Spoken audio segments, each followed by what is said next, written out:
Welcome back to Automate Office Work. I'm your host, Justin.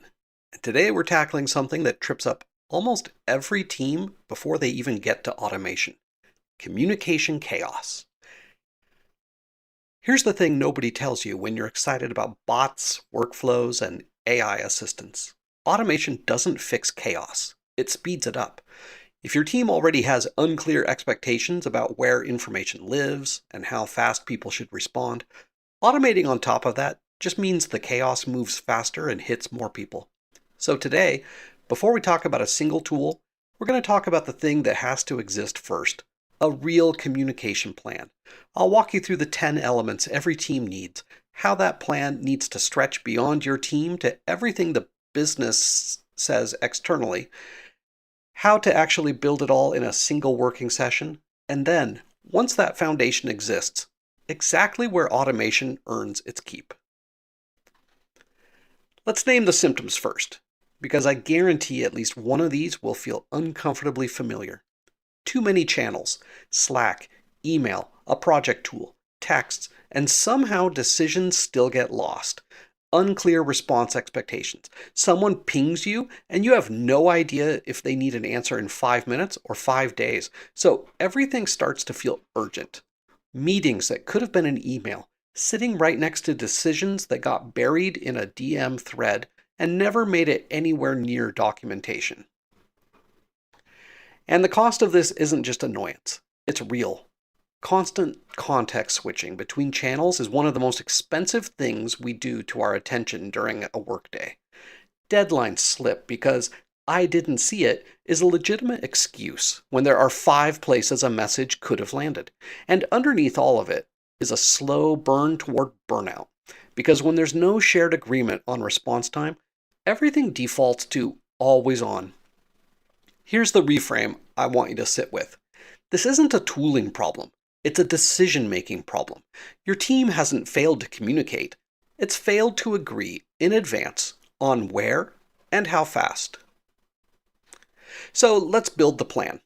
There are 10 elements here, and I'm going to move through all of them, then slow down on the 2 that tend to be the most immediately actionable. 1. Purpose and goals. What problem is this plan actually solving for your team? 2. Audience mapping. Who needs to know what and at what level of detail? 3. Channel guide. Which tool is for which kind of message? 4. Cadence. Your standing meetings and async check-ins. 5. Response time norms. How fast is fast per channel? 6. Meeting protocols. When a meeting is actually earned versus when async will do. 7. Documentation and a single source of truth. 8. An escalation path. What happens when something's stuck? 9. Time zone and async first rules for distributed teams. 10. A review cadence, because your plan should age with your team. Let's go deep on 2 of these, because they solve the most pain per minute invested. Channel guide. This is the single fastest fix for chaos. The rule of thumb: match urgency and formality to the channel. Something urgent and synchronous: a call or a chat ping, not an email. Daily coordination should be a chat channel, but a specific one, not a free-for-all. Anything that represents a decision or needs to be found again in 3 months, that goes in a document or email, not buried in a chat history. And deep work updates, the kind that don't need a live reaction, those go async, written on your own time. Response time norms. This is the one that kills the always-on anxiety. Publish it. Don't assume it. Slack gets a response within a few hours during work time. Email gets a day. And define explicitly what actually counts as urgent enough to break those norms.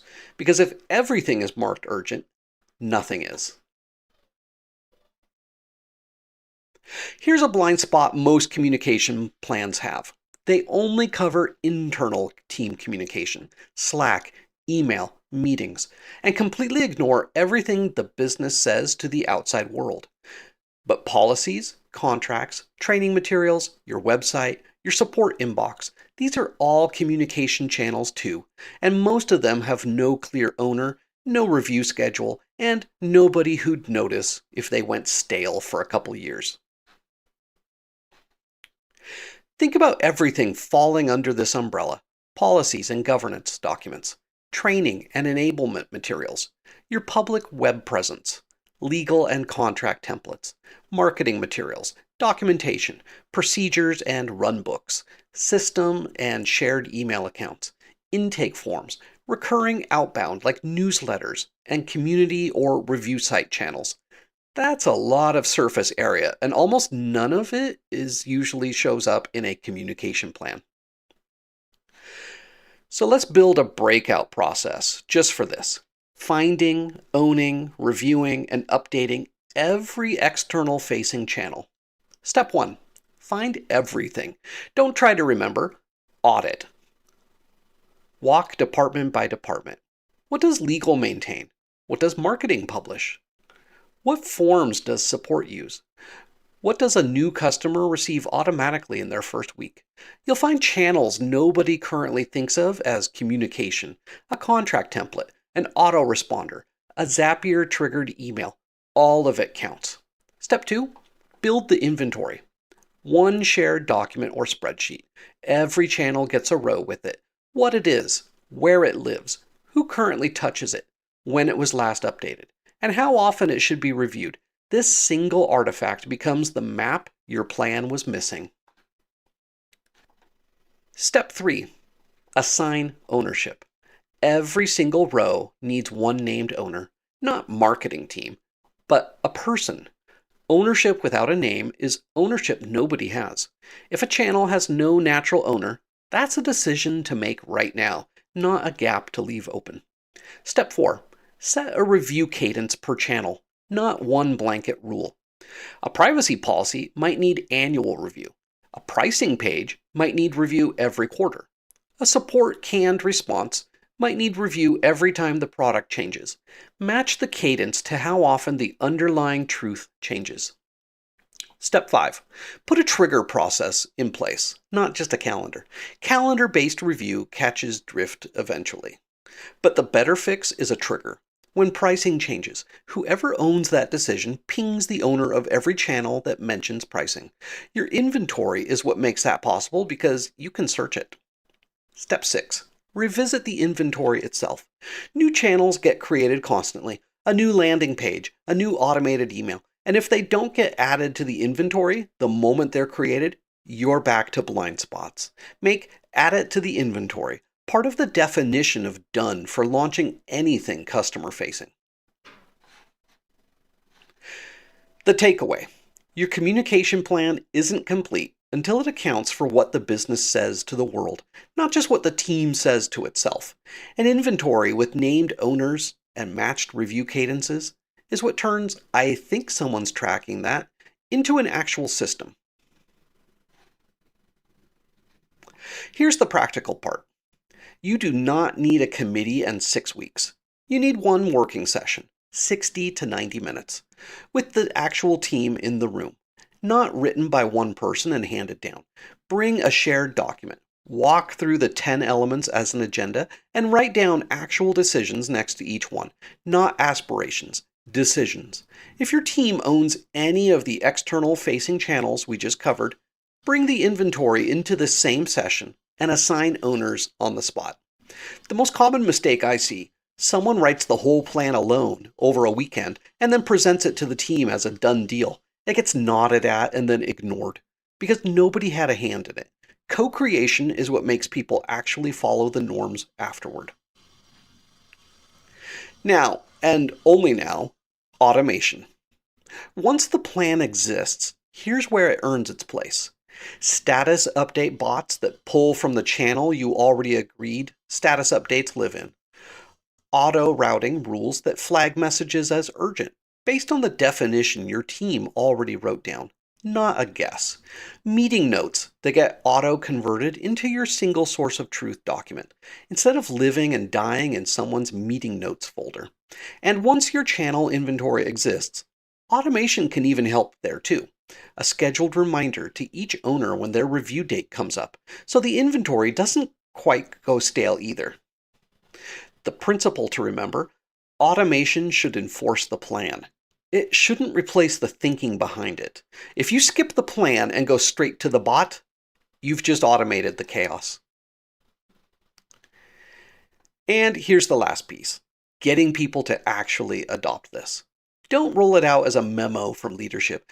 Get one champion on each sub-team who helps model the norms early, and set a firm 30-day check-in, not to grade people, but to adjust anything that's clearly not working in practice. Plans that can't flex get abandoned quietly. So let's recap. 10 elements: purpose, audience, channels, cadence, response norms, meeting protocols, documentation, escalation, time zone rules, and a review cadence. Plus, the piece most teams miss entirely: an inventory of every external facing channel, with a named owner and a review cadence for each one. If you take away one thing from this episode, make it this. This week, just agree on your channel guide. That single decision, what goes where, kills more chaos than almost anything else you could automate. I'm Justin, and this has been Automate Office Work. Feel free to reach out if you'd like to connect. I am Justin Turman, Turman. You can find me on LinkedIn, or head over to my website, automateofficework.com, where you can find 90 plus episodes of this podcast and so many other resources. Feel free to reach out to me through the book a call button on my website, or send me an email, justin@automateofficework.com. Until next time, happy automating.